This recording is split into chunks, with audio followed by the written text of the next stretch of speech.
Masjidni go'zalligini qarang. Ko'chasini ko'rsak bo'ladi. Pulingiz bor, hamma narsa joyida, Xudoga shukr. Endi rakat masjid yonida hovli qilmoqchisiz yoki tayyor olmoqchi bo'lsangiz, mana sizga yaxshi variant chiqyapti. Uyimiz 20 ga 36 sotuvga qurilgan. Tepada 5 ta xona, pastda 3 ta xona, ya'ni общий 8 ta xonadan iborat. Mana shunaqa katta hovlimiz sotuvga chiqyapti. Hali avvalambor hammaga nasib qilsa mana shunaqa chiroyli katta hovlilar, bu yerda terrasalari ham bor ekan, albatta hozir ko'ramiz. Bu yerda besetka qilingan, bitta kaletka ishi ham ochilgan, sanuzel, oshxonaga ikkita kirib chiqish uchun joy qilingan va uy ichidan ham bemalol kirib chiqsangiz bo'ladi. Yashil hududlari ham kam emas, katta yashil hudud qilingan. Uyimizning territoriyasi kattaligi baribir bilinib turibdi. 620 kvadrat yashash maydoni tushgan ekan. Bu yerda bitta spalni qilingan ekan, haddan kirib chiqish uchun eshik ham qilingan va panoramli oynalar qilingan. Okamlar o'zlari qurgan ekanlar shu hovlini. Ikkita mashina qo'yish uchun joy va ko'chaga bemalol mashina qo'ysanglar bo'ladi. To'liq obzor ko'rmoqchi bo'lsangiz, videoni o'tkazib yubormayman sizlarga. Hozir ichlar bilan hammasini ko'rsatib chiqaman. Videoni tajribat qilish esingizdan chiqmasin.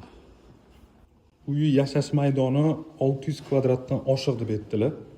Ko'rsa bo'ladi, kiraverishimizda ikkita tarafga garderob, stroyli mebellar qilingan. Bu yoq oshxona qismi, oshxona mebellari, hamma narsasi tayyor turibdi. Oshxonasi rosa katta qilingan ekan. Aytganimdek, oshxonada ikkita отдельный kiradigan eshik qilingan va uy ichidan ham kirib chiqsangiz bo'ladi. Ya'ni общий 3 ta eshigi bor.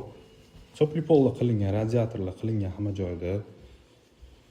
Bu yonini hol qismi, ya'ni mягкий zona qilib o'tiradigan joy, mana shunaqa ochiq patolog qilingan. Ko'plar yoqtiradi mana shunaqa stilli va полностью panoramli oynalar, hovliga qaragan, даже patologgacha panoramli oynalar qilingan. Bu yoqda mo'ljalda proyektda spalni, master spalni birinchi etaj uchun qilingan va bu spalniga отдельный eshik bilan kirib chiqsangiz ham bo'ladi. Hozir mana shunaqa stollar qilib qo'yishgan ekan, o'tiradigan joy qilib. Bemalol bu yoqni spalni qilib qo'ysa bo'ladi, chunki ichida o'zini sanuzellari ham bor. Onaxon otaxonlarimiz uchun juda ham qulaylik qilib qo'yilgan. Zo'r. Katta keng xona, ichida hamma narsasi bor, tayyor. Bu yoqda bizda asosiy zal joylashgan. Ko'rsangiz bo'ladi.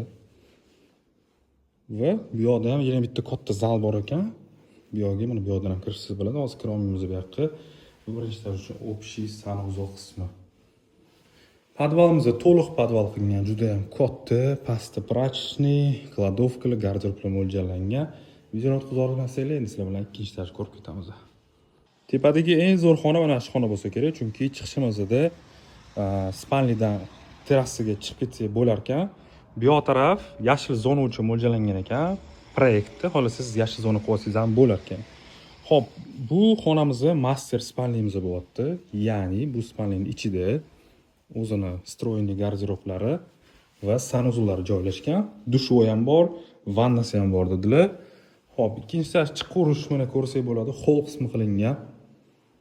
Bu yoqda mana ochiq hol birinchi etajni ko'rsak bo'ladi. 620 kvadrat. Tepani o'zida 5 ta xona bor ekan. Hozir birinchi xonani ko'rdik. Bu yoqda общий sanuzel vanna qilingan. Ikkinchi xonamizda детский spalni qilingan ekan. Stroyli mebellar bilan ko'rsanglar bo'ladi.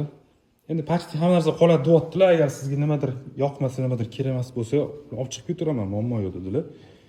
Bu bizning 3-xonamiz bo'lyapti. Xo'p. Hamma yoq chopli pollar qilingan, radiatorlar qo'yilgan.